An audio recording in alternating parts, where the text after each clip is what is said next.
Tema 1, subtema 2, Bahasa Indonesia. Yang akan kita pelajari adalah menarik kesimpulan dari teks yang dibacakan guru, mencatat fakta dan gagasan utama dalam teks yang dibacakan guru, dan membuat kesimpulan. Menarik kesimpulan dari teks yang dibacakan guru.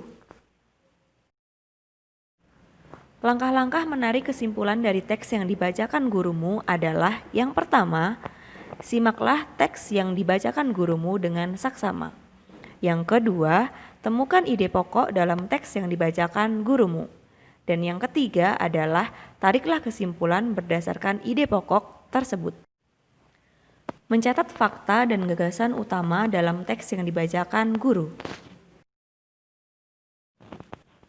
Fakta adalah kalimat dalam sebuah teks yang bersifat nyata dan benar-benar terjadi serta telah terbukti dan terverifikasi. Contoh kalimat fakta. Jumlah penduduk Indonesia berdasarkan sensus terakhir pada 2010 mencapai lebih dari 230 juta jiwa. Kebalikan dari kalimat fakta adalah kalimat opini. Kalimat opini adalah kalimat yang berisi pendapat seseorang. Jadi, pendapat orang yang satu dengan yang lainnya bisa saja berbeda. Contoh kalimat opini, bunga mawar sangatlah indah. Tidak semua orang menganggap bunga mawar itu indah. Salah satu jenis teks yang membahas tentang informasi faktual adalah teks laporan investigasi, yang merupakan teks yang dibuat berdasarkan hasil penelitian, peninjauan, pengamatan, maupun wawancara. Apabila teks laporan investigasi dibacakan oleh gurumu, kamu harus mendengarnya dengan saksama.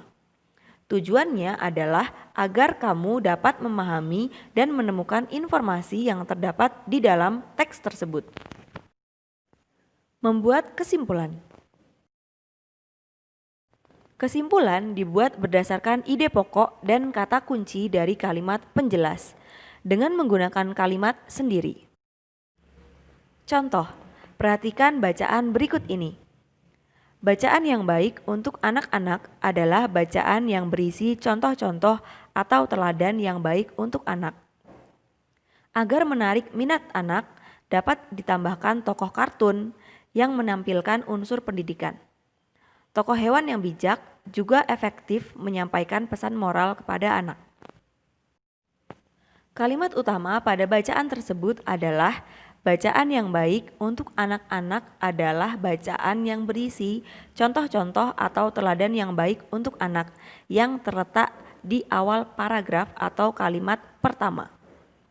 Untuk ide pokok, ingat ide pokok kita temukan dari kalimat utama, sehingga ide pokok dari bacaan tersebut adalah bacaan yang baik untuk anak-anak.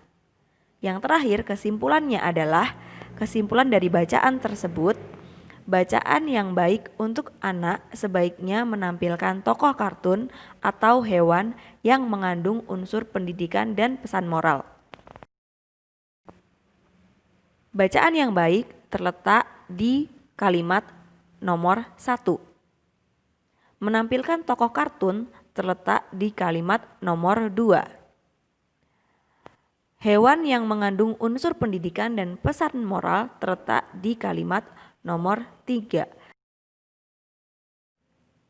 Contoh lain, perhatikan bacaan berikut ini. Mengenai burung hantu, kalian bisa baca bacaan tersebut sendiri ya. Nah, untuk kesimpulan dari teks di atas yaitu burung hantu memiliki keunikan, yaitu bisa berenang dan dapat memutar lehernya hingga 270 derajat. Burung hantu memiliki keunikan yaitu bisa berenang terdapat pada paragraf pertama. Dapat memutar lehernya hingga 270 derajat terdapat pada paragraf kedua.